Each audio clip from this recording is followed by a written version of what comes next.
Hello, my name is Hadi Hussain Shahi. My University of Hertfordshire student ID is 24106017 and here is my ID card. This presentation advises Bob Decode Limited on what it can do after Wood Create Limited set to faulty deliveries of furniture and on whether the final delivery can be called off. I will move through the statute, the leading case and the academic commentary and close with the short set of practical steps. Here is the timeline. On 10 May, Bob ordered 12 oak tables at 1.5 meter and 60 chairs boxed in 10. To drive the three equal installments on the 20, 23rd, and 26th, each paid for a week after delivery. That makes each installment 4 oak tables and 20 chairs into 2 boxes of 10. Delivery 1. On the 20th was wrong throughout Ashnoto. 2 meters not 1.5 and 15 chairs forced into a single box. Delivery 2. Today was only 2 oak tables and 15 chairs. The third delivery has not arrived, and Bob wants to cancel it. So the question is how far the law lets him go. Can he reject what has come, and can he call off what has not?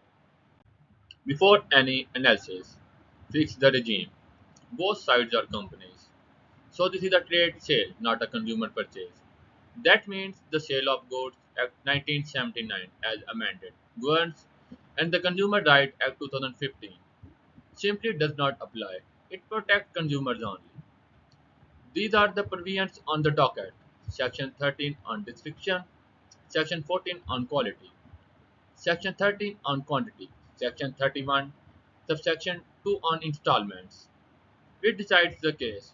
Section 34 to 35A on acceptance, and Section 51 on damages. One watch point. Because Bob is a business buyer. Section 15A and 30 subsection 2A take away the right to reject where a defect or shortfall is trivial. Hold that. It helps wood create only for tiny errors, and the errors have not tiny. This ledger sets the promise against the pallet.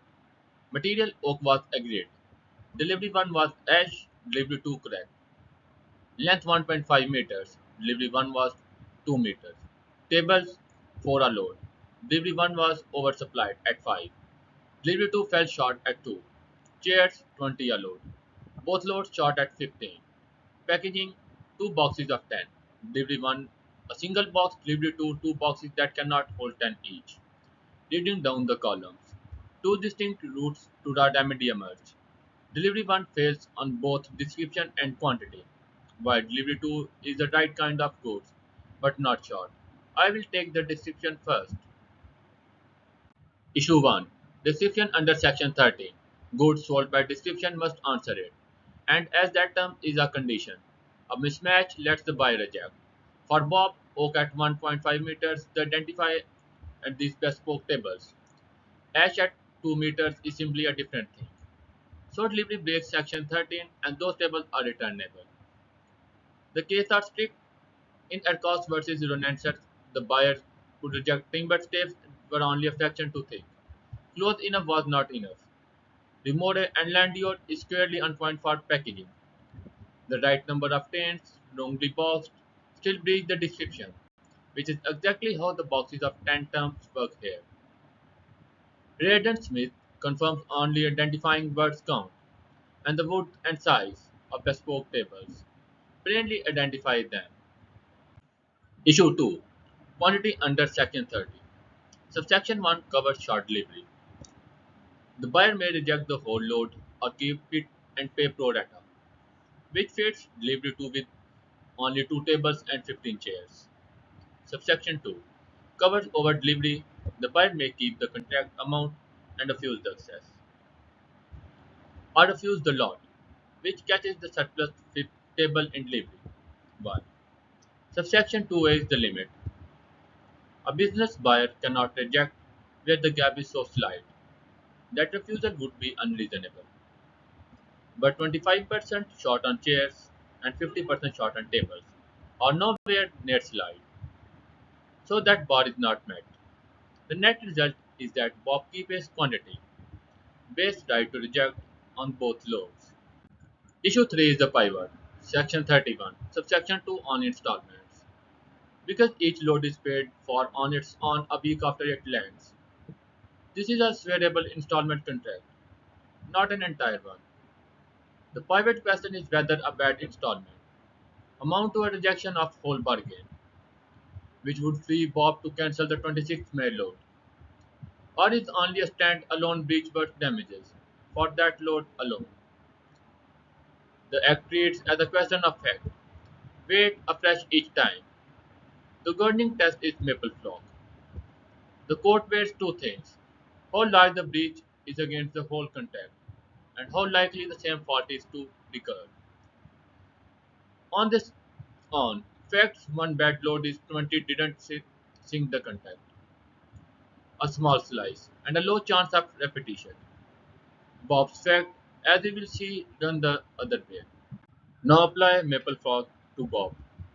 On size board delivered loads, 2 out of 3 already defective. Roughly two-thirds of the contract.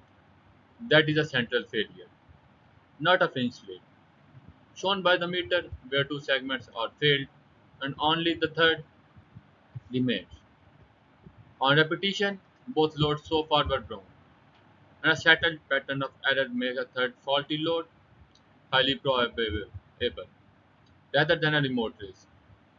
Set against the post, Maple Flock had one bad load in 20 and no repetition, while in mono versus mere about half the goods were bad. That went to the roof, and the buyer could repudiate. Bob lands firmly on mono sides. So my verdict on section 31 subsection 2 is that both limbs point the same way. Bob may treat the whole contract as repudiate it and lawfully stop the 26th May law. I would add only that it is a fact, sensitive and ultimative for a court. A buyer can only reject if he has not yet accepted. So check section 34 and 35. Section 34 lets Bob inspect before he is treated as accepting, and he caught the defects on site. Section 35 say acceptance but only when the buyer says yes. Deal with the goods as honest or hold them past a reasonable time. Bob protested at once, so there is no acceptance, and the right to reject survives. Section 35A adds flexibility. He may keep what he confirms and reject the rest, so is not boxed into all or nothing, which is handy if he wants to keep the two oak tables. Timing responses all this. In commercial sales, a fixed delivery date is usually of the essence under Section 10, subsection 2, as Hartley versus Hyman shows, and the set dates are 20, 23rd, and 26th. Press the point that each load had to be right and on time. So, 4 practical moves. 1. Refuse the bad goods. Hand back delivery 1 for the description and quantity. And delivery 2 for quantity, with clear written notice of rejection. 2. Call off the last load, trading and bargain repudiated under Section 31, subsection 2, on the Maple Flock. Reasoning, a decline the 26 May delivery. 3. Hold the money. Payment only falls due to week after each load. So for rejected loads, Bob simply does not pay. 4. Sue for the shortfall under Section 51. If he buys replacement oak tables airwares, he recovers the gap between the contract and market price, plus losses flowing naturally from the breach. He should buy the replacement promptly to keep that claim clean by mitigating his loss. To pull it together, 1. This is a trade sale, so that Sale of Goods Act 1979 controls, not the Consumer Rights Act.